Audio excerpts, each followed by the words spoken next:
So the company that I work for, we just had we won some award for being one of the fastest growing small companies in the area that we're in. And so to celebrate, we had this meal as a company. It was like one of the first times we all got together because people are out all over the place. And so we all got together. And there was a new person that joined the team. And this new person came in, and we're all like, hey, how's it going? And they're sort of like older than myself, maybe by like 15 years or something, 10 or 15 years. And our founder / CEO was like introducing them to everyone at the table.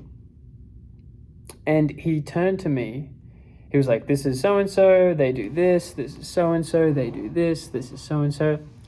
And he got to me, and a little bit of backstory. I am employee number 1. So I had no skills in the thing that I'm in. It was a pure, like, he was literally just throwing me a bone. He just needed some very unskilled labor to do something. And so I happened to be there. Like, when he was interviewing me, by the way, he's my uncle, my wife's aunt's husband. Great, really smart guy. Like, very, very, very smart. But anyways, during the interview process, he was like, have you ever turned on a computer? Like, have you ever installed an operating system? And I was like, no. I was like, I did. I installed Windows 7. And he was like, oh, shoot. He's like, that was like 50 years ago. And I was like, I know. And he's like, all right, I'll just teach you. I just need someone I can trust. Anyways, it built to where like I became a big customer-facing person. And anyways, that was 4 years ago. 4 years ago. Since then, I had spent I've completed 3 examinations, received certifications that help expand. Like, I have gotten accolades from our customers, like high-ups in all of the customer departments, all this stuff. And as he introduces me to the person, I am still employee number 1 that was thrown a bone and was not, like, has no merit of his own. And that was really interesting. So he literally said, this is so-and-so. And he like called me like a dingus or a doofus or a schmuck. He's the resident schmuck is how he introduced. And I'm so in tune with labels and how we label ourselves. And Hormozy has this video about how he doesn't go home. He doesn't go home for the holidays because people will throw labels on him. And he says, don't speak that over me. And it like makes some people uncomfortable, and they're like, whoa, like, it's just okay. And he's like, yeah, don't speak that over me. I firmly subscribe to that. So when it's presented in this way, where it's like, I am literally the punching bag because I have a no skill. I was, when I first started, a literal no skill employee. I had some people skills. That was it. No technical knowledge whatsoever. And so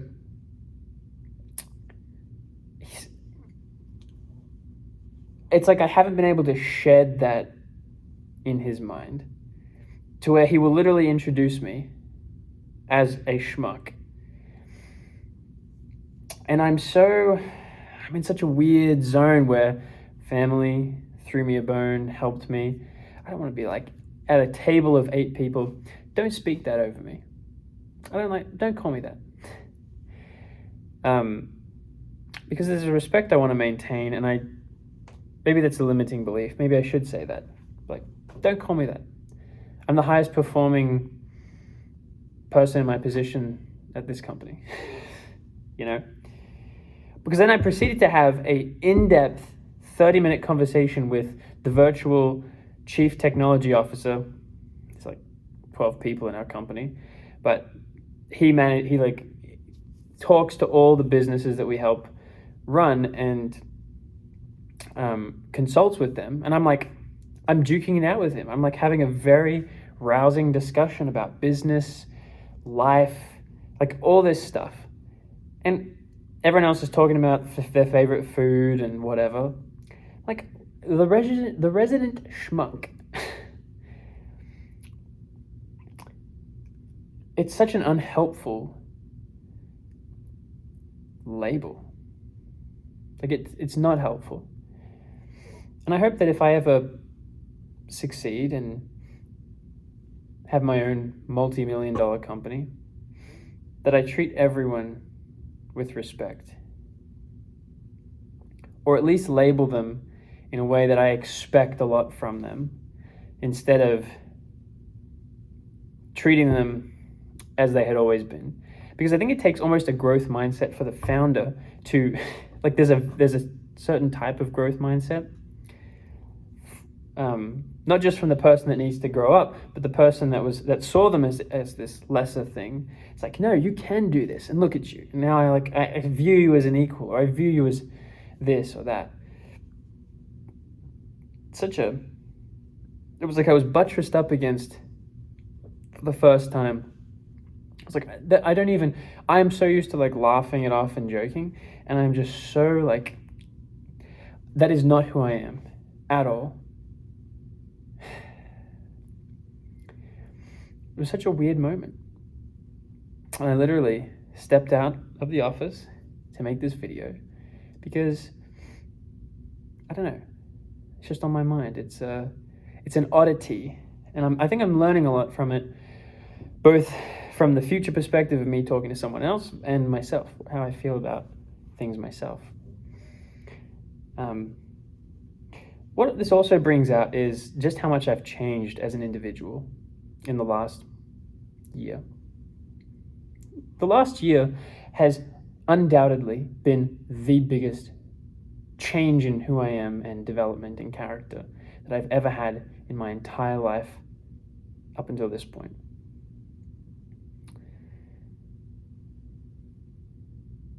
And that's very exciting. And I can tell because every day my actions are drastically different from how they were a year ago. And there are just things where I'm like, that doesn't jive with me anymore. And I see those as net positives. I don't see them as net negatives. I could just ramble. It's so much fun to talk and like document this and just speak it out. And like, because I want to do that to myself, just in general. But now I can look back on it and see this snapshot and be like, yes, when you were this, even though I'm on day, 19?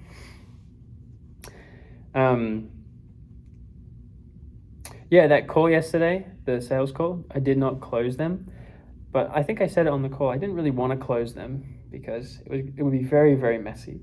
Not an ideal customer. But all that call did was show me that I could tough it out with people at the poverty line and still with conviction get them to make some sort of change. And at the end of it, I gave them like $400 of free value, just that they can use, and hopefully they'll make it.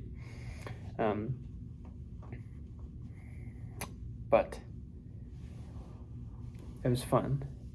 So yeah, I'm just spinning my wheels at this point. Interesting. There are just these moments that we have where you learn, I have changed.